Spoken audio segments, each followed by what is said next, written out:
Welcome to Part 2, Section 17 of Identity and Access Management, or IAM Solutions. Here we covers password concept, password attack, access management tools. Of the Security Plus SY0 to 701, Objectives 2.4 and 4.6. We will now discuss the password concept, which falls under the something you know authentication factor. A passphrase is a longer sequence of words or a sentence, making it more secure and easier to remember than a complex short password. Passphrases are harder to crack via brute force and encourage better security habits. Comparing passwords versus passphrases, we see that passphrases offer superior length, complexity with multiple words, easier memory retention, and a higher security level than traditional short passwords. A password policy is a set of rules organizations enforce to guide users in creating and managing strong passwords. The primary purpose is to prevent weak passwords, reduce account compromise risks, ensure compliance, and promote consistent security practices. Policy number 1 is to enforce password history, which prevents users from reusing recently used passwords. This is necessary to stop users from cycling between old, potentially compromised passwords. Policy number 2 is maximum password age. This policy forces users to change their password after a set number of days. It reduces the risk of an old, compromised password being used for an extended period. Policy number 3 is minimum password age. This prevents users from changing their password too frequently, such as within a few hours or days. This is necessary to stop password cycling, which is an attempt to bypass the password history check. Policy number 4 is minimum password length, which sets the minimum number of characters required for a password. This is essential, as longer passwords drastically increase the time and effort required for brute force attacks.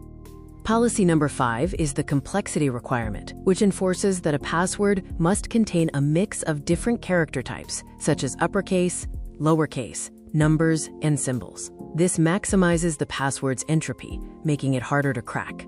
Minimum password length audit checks existing passwords against a defined minimum length. It helps administrators find and flag accounts with weak passwords, locating vulnerabilities in the system's password database. Relaxing the minimum password length limit is a poor security practice, allowing shorter passwords in certain cases, often for legacy systems. This creates a major vulnerability in today's threat landscape. Storing passwords with reversible encryption allows them to be converted back to plain text. This is a very poor security practice and should be avoided, even if used for legacy applications. Next, we will review various methods and techniques used for password attacks. Password hashing is a one-way cryptographic transformation that converts a password into a fixed-length string, which cannot be reversed. Its purpose is to securely store passwords without retaining the original plaintext. Password encryption is a two-way process that transforms plain text into ciphertext using an algorithm and a key.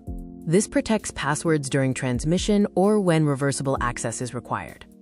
Password salting is the process of adding a unique random string, a salt, before a password is hashed. This ensures that identical passwords produce different hashes, protecting against rainbow table attacks.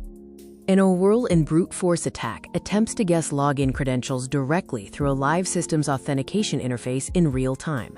Prevention techniques include account lockout, rate limiting, MFA, CAPTCHA, and IP blocking.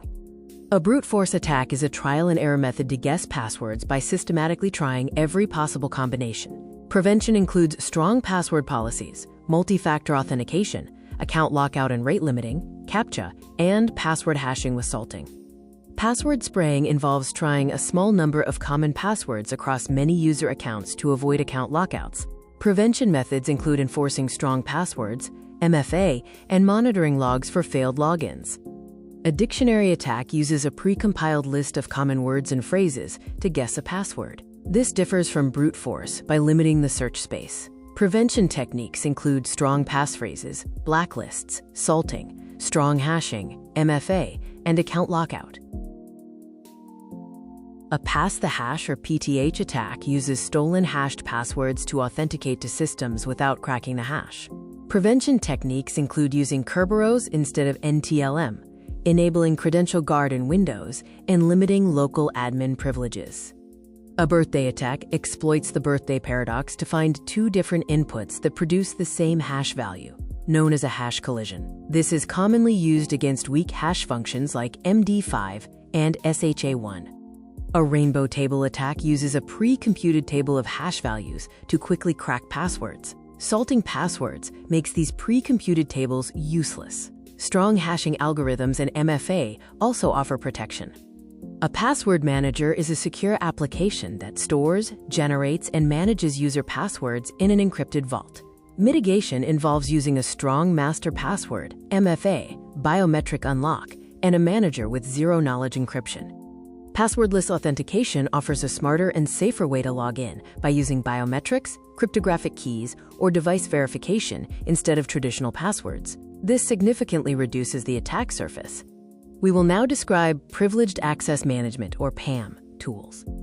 PAM tools control, monitor, and secure access to critical systems for users with elevated privileges. They enforce the principle of least privilege, reduce attack surfaces, and aid compliance with security frameworks. Just-in-time, or JIT, permissions are a PAM technique granting elevated privileges only when needed and for a limited time, preventing the exploitation of standing privileges. Password vaulting stores privileged credentials in a secure, encrypted repository. It prevents administrators from seeing passwords and mandates immediate password rotation after a session. Ephemeral credentials are temporary authentication tokens or keys that expire automatically and are never reused. This is important in cloud and container environments to prevent credential persistence. Thank you for watching this video. For more of such content, please like, subscribe, comment, and share the video.